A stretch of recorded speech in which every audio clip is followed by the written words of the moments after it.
So in this episode, we're going to be covering how to play melee supports where you're not moving as much in between lanes. This is kind of how you want to play if you don't have the option of roaming, or if your best option is being on one lane. So in this replay, I'll be showing you how this is going to function. This game I'm playing Earthspirit. I rolled out, I got a ward here to see the supports. I saw that this guy warded. This is very important to notice as well, that when you're playing a hero that has the ability to come out this fast, like Earthspirit, you have a chance there where you might see your opponent ward. So I saw this guy ward this in full vision, and it basically just gives me a free D ward, which is very nice because it gives experience, free gold. It basically pays you back for the sentry. So here we get the bounty runes. It's also good to notice that this game I'm playing with Sai, so he's a very good offlaner. And we're playing against Sima, which is a Navi player, and FN, which is a Gambit player. So this is a very high skill game. The lane is, we're playing against Morphling and Snapfire. Snapfire is a very strong laner, but Morphling is very weak. He's not a strong laner at all. He's a carry that you can easily expose in the first couple of levels. And in this game, the reason why I decided to play the lane this much is because I'm playing against Morphling, and I have Sai. So if you're solo queuing, or if you're playing, maybe you're playing in a two-man party, you play around the player that you can trust. So basically, if you're party queuing with a mid laner, you're probably going to be playing more around mid. If you're playing with an off laner, you will play around your off laner. This is just, you have to think about these things when you solo queue, because it's the cores that are reliable. And when you're playing position 4, you're very dependent on your cores. It's just how it is. So here I D-ward instantly. I didn't really exactly know where he warded, but I know it was in the vicinity. So here you can see I am about to pull the wave, and before I pull it, I look at this morph. So what I see here, you see, this is me. I just clicked here to look at the lane. Now I'm looking free camera. I see that this lane is fully pushing. Morph basically has his full wave, whereas Underlord didn't kill a single creep, while his entire wave is dead. This means that the lane is going to push, right? Even if I pull this wave is still a full wave. It's going to meet our second wave here, and it's basically going to trade 1-to-1, right? So this means that I'm free to do with this wave. What I'm going to do here, I'll show you. This basically means I can pull this wave, and I can pull it into tower for free, because this wave is still being contested. So when I pull it into tower, usually what is going to happen, if this guy it pulls it into tower as well, is that it's going to push here, and it's going to stay here. The lane is going to stay here. But because the lane was here, the entire first wave got traded, the lane ends up down here. And basically it's perfect for us, because now Morphling is still level 2. He can't really run up to the wave. I got my level 2 before Sai, but it's better because now I can let him solo this wave while I can stop this guy's pull. So what happens here is that he's trying to stack this. I don't want to let him stack this, because if he stacks it, he can deny waves. So I run into the spawn camp and I block it. And at this point, Sai is basically like, this is also a lane where I have a good matchup, 1-to-1. Underlord is a good matchup against Morph. So we can bully this guy until he's level 3. Like, you have to think about the cores when their timings are like respective timings and their relative timing to each other. So Morphling before level 3 is kind of useless on his lane. And this Snapfire is still level 1. He's leeching a lot of experience from this Morph. See, this guy actually messed up, because now Morph is so close to level 3, but he's not quite there. And he's 200 HP. No mana for waveform. He's level 2. He will just die. So what he does here on Snapfire is he pulls. I see this pull. It got messed up. I wouldn't say it was entirely on purpose by me, but it was good for us. So what I do here is, I know he doesn't have a ward because I de-warded it, and he's still has a creep on this pull. I see him, right? I run in between these trees. He doesn't see me right now. Very important to notice. He does not see me. He doesn't know. He thinks I'm just sitting here, and Morph is here, very low. And you see this guy is like kind of not going to chase me anymore. He's running off to the side. He wants to look at the pool, and I see him because I have a ward. And at this time, when he doesn't see me in between these trees, this is a chance for me to roll, because this guy doesn't see me roll. He can't like dodge it. You know, he doesn't have a chance of knowing.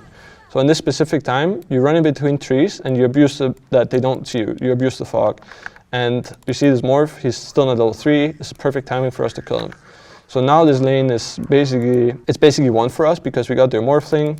Sai, the Underlord, is level 3. He's got 19 CS, and the lane is going really well for us. I'm almost like the highest net worth, higher than any on their team. I'm higher than their SF, higher than their Morph, and this lane is like going as good as you can expect for us. Even though we're playing two melees heroes against two range heroes, we abused the fact that we pulled this wave, and this morphing, the first wave was really pushed for us, which is good for us. It was perfect for us because we pulled it into tower, the lane pushed back out, and they met here. The creep waves met here. So this is another example of me going to base after we got a kill top. As I mentioned in an earlier episode, when you're playing melee support, you want to be looking at other lanes. So in this case, I heal up. I didn't even heal fully. I healed up a little bit, but you see my mana is not full because I'm looking at mid and I see that this situation is kind of tense. Like my Tinker is fighting this guy. He has a haste on. It's a little bit tense, but this is like same angle as I used before, where you sit in these trees and you guarantee that this guy does not have vision on you. He does not know that you're in these trees and you have a free roll. Also, this is a good angle because he's trying to contest the runes. I know he's going to run up the hill. So we get a free kill on mid, and I'm level 3. I have really good net worth, and now you kind of forfeit this guy to get some farm. But what you do at the same time when I TP mid is that I make sure that Sai has a really good lane. The Underlord has free experience. I'm not taking any of it. Now it's minute 5. You want to check the bounty runes, and I end up just taking bounty runes. I have this Tinker's Bottle, and then I run back top because my Underlord is level 4. This morph is playing on so low HP, where if I hit my roll on him, he will die in my burst. So that's the reason why I'm playing on top, because I know I can pressure this guy. And now we get this pull off. I get level 4 and you get silence. When you get silence, some heroes are a lot more killable for you, especially heroes that rely on escape or like morphing, he needs to get morph off. So if I hit my roll on this guy, it means he will die. So we killed this Snapfire on the side. It was a very easy kill. He ran into me. We have slow and a stun, and this Underlord has Firestorm. So we have a good combo with a lot of damage. And here, I know that this guy is low HP, and Snapfire's just died. So Snapfire's not here, and I put a ward here. Put back a little bit. So I put a ward here because I want to guarantee this kill. So Morphing is a hero that he wants to sit on low HP in tower because he regens more HP. And I know this, so I don't see him right now, but I know he's sitting here because he wants the experience for this creep wave, right? So what happens is I put the ward, and I know this creep wave is going to push in, and he has to show. So right now he doesn't know that I see him, but he knows that I want to kill him. So he thinks as soon as he hits this creep, I'm going to roll. So what I did is I rolled before he even shows. So he has no time to react, and you get the roll and the silence, and it's an easy kill. So this is basically like the same aspect of roaming, the way you want to do initiations. It's the same when you play these heroes as a lane support, where you play in one lane. But even if he knows I'm here, he can still die because he has to contest. He's a carry player, he needs to get farm, he needs to get creeps. So it's the same type of initiation where you do it before they expect it and it will work. But if you do it obviously, or if you do it in their vision, they have time to react, they can dodge, all these things. So this was an example of playing two melees against two range, and you can still win it if you manipulate the waves and the timings of your heroes. So this game, before Morph was level 3, he was very easy to kill. And then the next timing for me to kill him was when I had level 4, when I had silence. He could die as well. So that's basically the ending of the laning stage. This was a really good outcome for us. We basically won 3 lanes, and I have level 5. This is basically the ideal scenario when you're playing melee supports, because they're in general more greedy. So if you end up winning your lane, your off lane, and you have a good game yourself, it cannot be any better. This is basically the ideal scenario. So when you play melee supports and you're playing very lane-based, like when you're showing a lot on the lane, this guy basically has a lot of information on me because I'm trying to help the Underlord. It's about playing fast and understanding when you have the timing to actually do something, when they're not expecting it. So this Morph is level 2. He probably should have been more careful because he knows that he can die at level 2. He doesn't have any mana, but he thought he was safe because the Snapfire is following me, giving him vision on me. So when I ran in between the trees, he doesn't have enough time to react in his brain and be like, okay, now I need to be careful because I don't know what he's doing. So he died because of it. And then usually what happens when you play position 4 is you go base a lot of time to get full mana, full HP, because you don't want to be buying regen for the lanes. Like you're not playing a Rubik that will occasionally get CS with Fate Bolt. You're playing a hero that wants to give all your CS to the core. So most of the time what happens is you pull one wave, like I did this game, I pull it here, and you get those CS. Sometimes you don't even get all the CS because you have to pull it into tower, and stuff can happen where you don't get the last hit, but most of the time you don't buy regen, and this gold you want to transition into boots. That means you go to base. When you go base, it also means that you have a chance to look at all the lanes. So in this game, I looked, when I went to base, it was around minute 4. So these guys have just been fighting for the rune. I think I got the rune. And this guy's in a bad spot right now. He's like in the river, half HP, and he's an SF. He's an easy kill. And he has this ward, but this position doesn't get covered by any wards that you can really place on die, unless you place it here, which is not doable. Even though I'm not full HP or full mana, I see that there's a chance for me if I TP right now. So it's about understanding, like, looking at the map and the lanes and seeing like where you have the option to actually get a kill. Especially if you're playing like very lane based. These guys on top lane, they definitely should have said that I'm in base, I have a chance to TP out. And usually what happens in competitive games is that when you go to base like this, the mid laner like this, an SF, he will play very careful until you show back on the lane, which you don't really have to do. But when you do, when you show back, when I go back top, then he will feel safe again.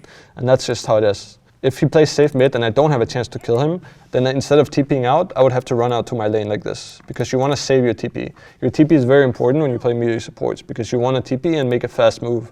So if I TP top and I just sit here and they know I TP top, then the mid laner is going to feel super safe. He doesn't feel scared that I'm going to TP and roll on him.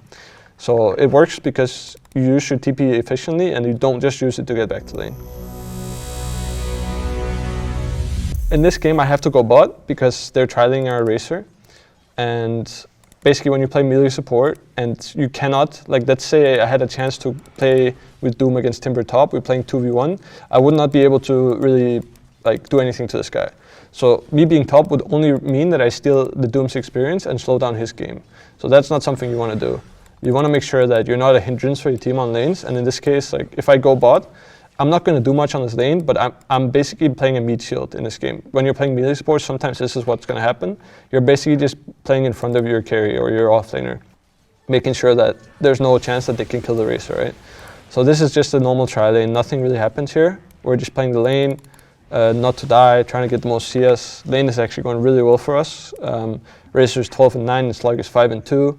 Meanwhile, top is like not good for Doom. But he's doing this where he's cutting waves, he's level 4, he's doing fine. So we're really happy with this trade where mid lane is kind of just 1v1 and we're playing 3v3 bot. So what happens here is we see the Slug TP top and he has a big wave on him and Timber TP's bot. So now we have to make a decision if you want Razor to lane against this guy or if you want to put the Doom bot, right? Doom at this point is already like really high level and he's actually able to lane against his Timber now because he can kill the wave and get out. So we decide to put Razor top because he's too low level to fight the Timber and Slug is going to be contested by Razor. And this means that Wyvern will go top as well and me and Doom are bot. So now my laning is like disrupted because my trialing TP top and they're basically dual laning bot. Like there's a Treant here and a Timber here against my Doom. So I have a decision to make, like, where can I actually do something? And the difference between Nyx and other melee supports is that on lane, Nyx is very useless. In most games, he's pretty useless. You have like a stun that's like 1.4 seconds. You don't really have any initiation. It's not even like a target spell. So you kind of just run around and you make sure that you get as much as you can. So in this game, I have a TA mid. The good thing about having TA mid for Nyx is that it means that he can go jungle. TA is a hero that can go jungle. And it means that it frees up the lane for you. So I'm basically just waiting for Abed to go to the jungle so I can take his lane. And in this case, Roman is fine here because he's just killing the waves. He's not actually laning against Timber, which is a bad matchup for him. He's just killing the waves. And I get the mid lane. So it's been 6 minutes now, and compared to the other game where I'm being active and killing heroes, this game I'm playing Nyx.